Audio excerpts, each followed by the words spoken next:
Alright, so next po tayo. Ayan. Ito pong notion ng equality ng vectors ay gagamitin po natin siya later on sa ating applications of physics. Yung pong resultant sa coplanar concurrent force system. So, kasi kapag halimbawa po ay how do we determine if two vectors are equal? So, first, kapag ang given pong vectors ay in terms of its magnitude and direction, dapat po ganito yung ating conditions. Naka-end po siya, ibig sabihin, kailangan po mag-satisfy simultaneously. Hindi po po pwedeng ito lang yung satisfied tapos ito po ay hindi. Okay? So dapat po both conditions are satisfied. So una, kailangan yung magnitudes nila ay equal and then yung ating pong direction angles are equal. O kaya naman, paano po pag halimbawa yung ating pong vectors ay parehas ayan, correct. Logical connectives po natin. Ano? So yung end meaning intersection, ano? Or simultaneously nag-a-appear. Kapag or, pwede po tayo pumili. Yun po kasi yun. Ano? Ayan. So sa atin po namang condition number 2, kapag ang given po natin ay in components, ano?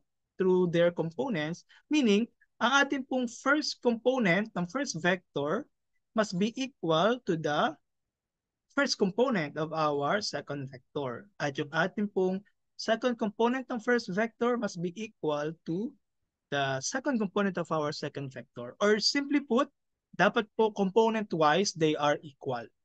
Okay po, no? So again, component-wise, dapat po sila ay equal. Para masabi po natin the two vectors are equal. For consistency, dapat meron po itong arrow. Ano? Ayan, meron po type. Ito din po pala. Ayan. As well as this one. Okay? So minsan pinapayagan po na wala yung arrowhead, ano? So depende po sa usapan nyo with your teachers. Pero mas maganda consistent po tayo ano sa pagkuha kasi later on po kasi kapag halimbawa letter lang ay in terms of absolute value.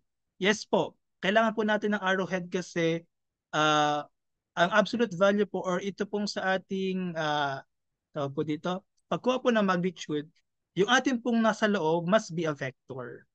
So magnitude po siya ng vector. Ayun po. Ayan. So going back po dun sa ating binabanggit kanina, kapag po walang arrow sa taas, baka po siya ay uh, makita as a constant, right? So, sa algebra po kasi natin, usually po yung mga A, B, and C, mga pasimulang letra, are treated as constants and then yung mga padulo pong letra, yung X, Y, and Z, are treated as variables or unknowns. Okay? So, yun po. Para po mawala yung confusion, make it a habit na meron po tayong arrow sa taas ng ating po capital letter to indicate that those notations are for vectors. Yes po, it can be mistaken as scalar if no arrow overhead. Yes.